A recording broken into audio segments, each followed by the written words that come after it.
بسم الله الرحمن الرحيم تاريخ مركي هيد أفري طبنكي بشي لحاد لبكون تضبي طبنك محكمة درجة كوباد عندما قلب كسيدة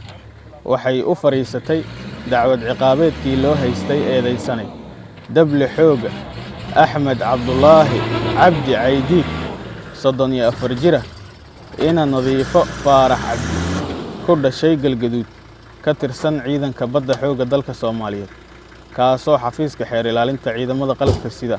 ku eedeeyay dambiga dil bareera kadib markii uu xabad ku riday gaari uu waday marxuum Cabbaas Cabdullaahi Sheekh Siraaji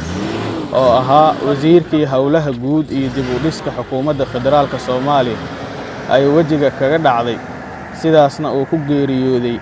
taariikhdu markay ahayd 3 bishii shanaad 2017 abaaro 7 fiidnimo falkaas oo ka dhacay degmada Waabari gaar ahaan inta u dhaxaysa hotel Siyaad iyo masjidka Isbaaysiga waxayna maxkamadda darajada koowaad ee ciidamada qalabka sida ku xukuntay dil toogasho oo ah qisaastii marxuum Cabbaas Cabdullaahi Sheekh Siraaji taariikhdu markay ahayd 19 bishii lixaad 2017 xukun sanaha ayaa rafcaan ka qaatay xukunka maxkamadda darajada koowaad ciidamada qalabka sida taariikhdu markay ahayd 13 bishii toddobaad 2017